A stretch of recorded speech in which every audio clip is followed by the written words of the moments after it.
I wake up early this morning and I already see that poker Twitter is on fire. What's supposed to be an event to honor those that work within the industry of poker is being slightly tarnished, and it's all because of poker vloggers? Oh my god. This event used to be the casino employees event, and for whatever reason it's been changed to the industry people event, something like that. Let me get you the actual name for it though. Industry employees. Okay.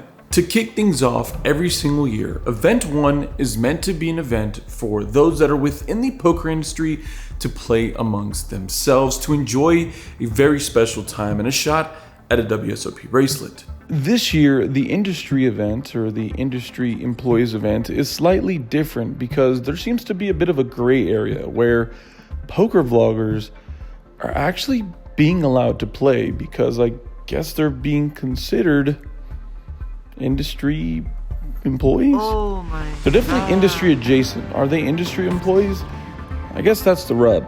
I'm gonna go out there and check what's going on myself. And I'm also gonna play the event. But before we get started, there's something really important I have to share with you. For the 4th year running, I'm doing a massive giveaway in which I bring one of you to the World Series of Poker to play a World Series of Poker bracelet event for free. All you have to do right now is submit a 60 to 90 second long video letting me know why you should be coming out here.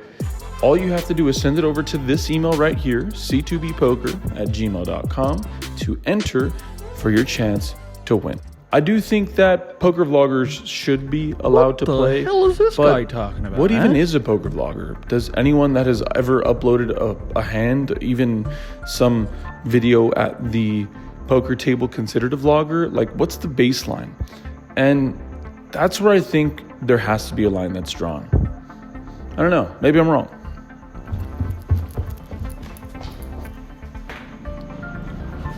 Holy, what? You guys scared me over there. Seems like you guys are following me. Anyways, let's head over to the World Series of Poker and let's get our poker on. God, that was cringy. I'm too old to be doing shit like that. Get your poker on? What the Let's just play poker. Life is good. You know what I mean? Like, 100,000 for the cheapest ring on the nigga finger, little bitch. 100,000 for the cheapest ring on the nigga finger, little bitch. 100,000 for the cheapest ring on the nigga finger, little bitch. Yeah, 100,000 for the cheapest ring on the nigga finger, little bitch. Just before the World Series started, I promised something to my mother. I told her that when I came back, I'd come back $25,000 richer. Ma, I'm gonna win $25,000 and this year's World Series of Poker. Good. I like that. I promise. Okay. So, if the challenge of making $100,000 this year wasn't enough, I'm gonna make sure that I make that $25,000. So a quarter of what I'm looking to make in 7 weeks. Oh my god. This sounds preposterous, but I think it's possible. All it's gonna take is one deep run in one of these events that I'm playing, and maybe a little success in the cash game tables. There's a bunch of good games out there. I've just got to find them and probably run above EV and probably get good at poker at some point. And there's a small chance that I'll also need to really just be lucky. That's all? Is what it's going to come down to. There's also a small chance that it doesn't happen, but we're not going to put that energy out there. See, I'm thinking that if I just say it's going to happen, it happens. Mama! Enough of blabbering about that. I'm going to go beat up on poker dealers and industry employees or whatever, or poker vloggers if they sit at my table because they can't fend for themselves. And I'm just going to beat them up. In the poker world, felt, yeah. Coming to fight off all crime and dealers close to broke man. So I finally find my seat. I sit down and the first playable hand is pocket sevens. This is an easy spot for us to go ahead and raise, so I go ahead and do just that. Middle position and the blind calls. We're going 3 ways to a flop where our hand isn't that bad. 10-6 deuce. There's one overcard to our pocket sevens, but we should be looking pretty. Actions check to me. I throw out a continuation bet. Middle position folds, but the blind, he doesn't seem to trust us very much. He makes the call. The turn card is now another deuce. Pretty, innocuous. Doesn't change much, really. I don't think our opponent's going to be calling here with any hand that contains a deuce, so the likely hands that he can be having are gut shot straight draws, any pair of 10, and any pair of 6s. So when he checks to me, I'm actually going to go ahead and bet for value one more time. Again, I could be value owning myself if he happens to have a hand that contains a 10 that's better than mine, but it's very likely that our opponent can be holding a hand that's either drawing or still worse value than mine, and he can still get sticky, as people just tend to do so against me. I bet a small amount. Our opponent makes a call. We're going to a river card that now comes out a face card. This is not so great. One, it's another overcard to my hand, and two, when our opponent calls 2 times, it's a little less likely for us to have the best hand, I guess. So maybe the bet on the turn didn't make much sense, but when the opponent checks to me, I'm not really going to fall for the bait here. I go ahead and check it back, and he shows a hand that I don't think anyone in this entire world would have guessed. Deuce 4 offsuit. What the what? Okay, that's how it's going to be today. That is how it's going to be today. No, this is not an alternate universe. I have gained a little more chips, and I've also gained the exact same hand. I don't know if that's gaining, but either way, pocket 7s for a second time around. Once again, like we did before, I raised to 1.8k. The small blind now 3 bets to 10,000. This is a little bit of a tricky situation, as it does equate to half of my stack, and I don't think that anyone at this table is going to be trying to pull a fast one on me. I don't know, maybe I'm just the sheep. I'm going to go ahead and make the fold here. Don't think I'm ever going to be good, and the best thing I could ever hope for is that my opponent has a hand like ace queen or ace king, but right now it doesn't feel likely that they'd be willing to gamble for half my stack just to hope that I had a really bad hand. Either way, we're going to lose that one.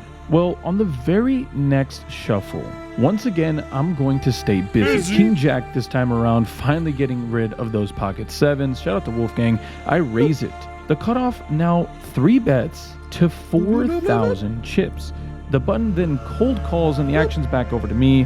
Honestly, this is a tiny size, but considering I'm getting such a decent price to call, I think I can take my skill, or what I believe is skill, post-flop to see if we can get a little lucky. And lucky is definitely something that occurs here. We flop top pair, although it is a very sketchy board. There's 3 clubs out there and a queen to follow, so I'm going to go ahead and check, playing the flow. That cutoff player now just goes all in, having me covered. This is kind of a tricky situation. The button folds and now the action's on me. Do I think I'm good here? I don't know. Do I think I'm bad here? Probably more often than not. I'm not really sure what to do. This is kind of something I see often when an opponent has pocket aces with no club in their hand. They just don't want to see a club come out. So I'm going to go with my live read, and more importantly, I'm just going to go with what I think is the right decision, clearly. I'm going to make a tough laydown with top pair. I just don't feel like my opponent's going to be doing this with any bluff. I mean, do I think he's 3-betting ace-10 offsuit with the ace of clubs and going for a massive bluff? Maybe sometimes if he thinks I'm as bad as I actually am. No, wait, I'm good. I forgot. I'm good at poker. So, yeah, I don't know. It feels like this is an easy fold, so I go ahead and do just that. I pitch my cards and I show the king, and luckily for me, he's kind enough to show, and he shows king, queen suited. So, a little bit of a zesty 3-bet pre-flop, but a really great flop for him to continuation bet. And honestly, I love the way he played the hand. I know I've been trolling a lot, but the industry or casino employee, whatever the hell this damn thing is called, these guys are some killers. They are beating me to a pulp. I am getting 3-bet relentlessly, and I'm having to adjust my game for sure. Can't be opening as wide as I'd like to, but you know, you've got to be able to adapt, and right now we definitely have to do just that. Coming off back-to-back losses, blinds are going up, and I've got no chips in front of me. 10,000 chips. Yeah, we've been getting raised a lot, so we're left with a few crumbs here. 10 big blinds to be exact. I go ahead and just go all in. Dealer. I mean, c'est la vie. If it works, it works. If it doesn't, it doesn't. Luckily, this time around, everyone ends up folding, and we pick up some much-needed chips. We're back! Picking up chips pre-flop without any action is so important in tournament poker. It doesn't matter if I'm playing against 8 donkeys or 8 Stephen Chidwicks. The important thing is to continue to build a stack, and even when you're short, it matters that much more. This next hand, early position under the gun player decides to raise to 2,500 chips. I'm next to act, and I look down at the ladies, one of the best hands in poker, the 3rd best to be exact. I go ahead and go all in here for 13,500, which equates to 13.5 big blinds. Action folds back to my opponent, who folds. Oh my goodness. I don't know if I'm just scaring my opponents away with my super high level poker skill, or it's just the fact that I'm catching them consistently. definitely trying to put their hand in the cookie jar and steal the pot. I'm gonna pretend like it's because I'm just that good at poker. That makes me feel better. I don't even get a chance to catch my breath when the dealer shovels up this gem. The very next hand is dealt out, and we're sitting on about 18,000 chips. Good for 18 Get your big money up, blinds. not your I'm funny under up. the gun now, and I look down at pocket Kieran's pocket kings. Oh my goodness, this is exactly what we needed. We talked about this. We needed to chip up, and finally, after getting 3-bet relentlessly, getting away with a couple of things here and there, we pick up a big one. Hopefully they just think that I'm full of crap, because I've been raising a lot. That all-in with queen 10 offsuit, that all-in last hand with pocket queens, maybe, just maybe, they think I am going to pull a fast one on them. I'm playing this so sneaky that I'm actually just going to raise. I'm not going to go all in. Maybe the orthodox play is to do that. I'm going to play it sneaky. I make it 2,500, leaving myself about 16,000 chips behind, but everyone folds, dude. What the... Oh my Guys, God. I'm jamming queen 10 offsuit. I deserve a little bit of action. Maybe I am just really that good at poker. Who knows? I know I'm complaining a little bit about not getting action, but luckily for us, we have chipped up. Sitting on 20 big blinds, this is the closest thing I've felt to healthy since I was in 10th grade and running around playing football. Early position raises to 2,500. I'm on the button, and honestly, with my chip stack, I can be jamming pretty wide here. I realize that my opponent raised from early position, but stealing it is just so enticing. There's so much money in the middle, and oh my god, we have ace-king.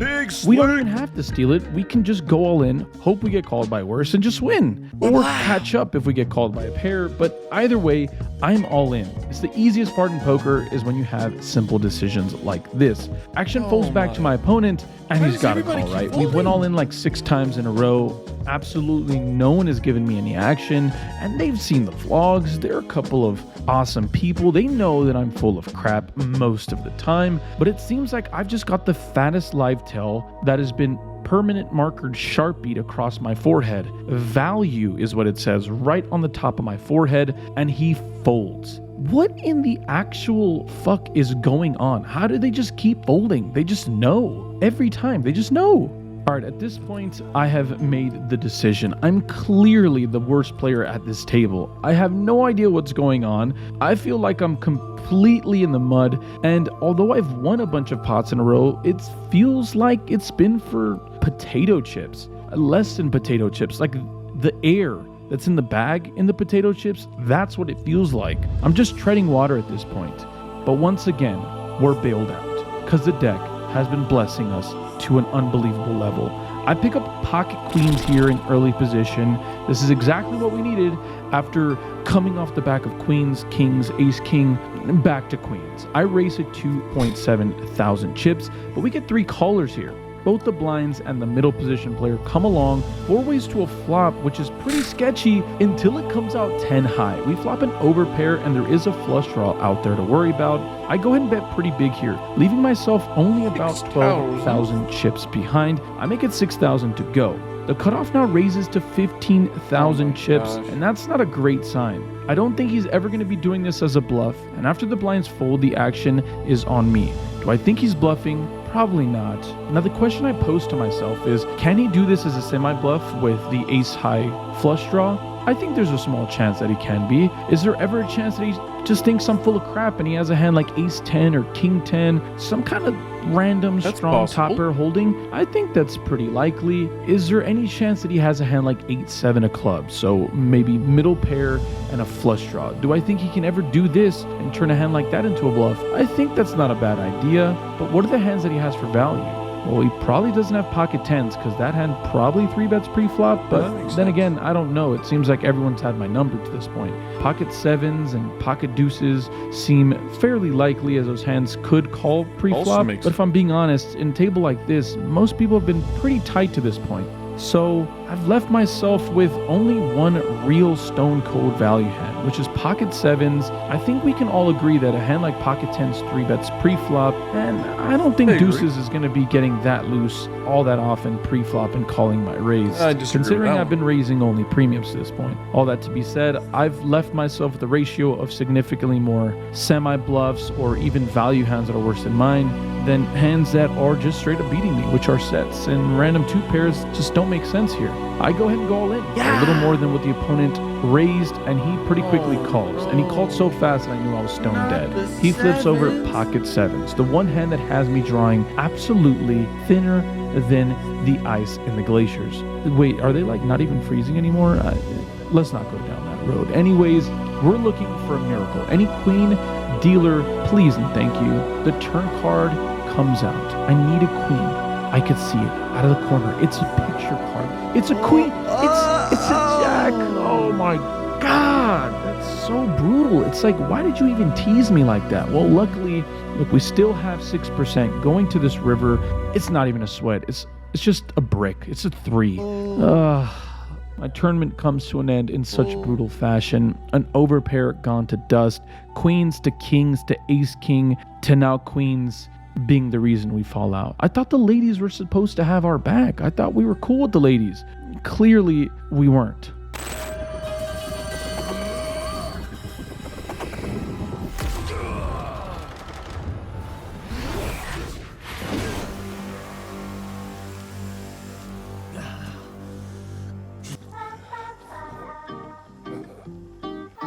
It's 2 o'clock in the morning. I'm very tired. Today was a really fun day though. I can't remember the last time I've gambled for an amount of money that didn't feel like it was really that important if I won or lost. And I also can't remember the last time I played poker surrounded by people that honestly I really enjoyed. Let me know in the comment section down below. How do you feel about people, specifically vloggers, playing in the industry event? Do you care? Do you not care? If you're in the industry events or you're in the industry at all, let me know what you think. Outside of that, $25,000 challenge is off to a bit of a hiccup of a start. Down $500, but a long series to go. But for now, let's get some sleep.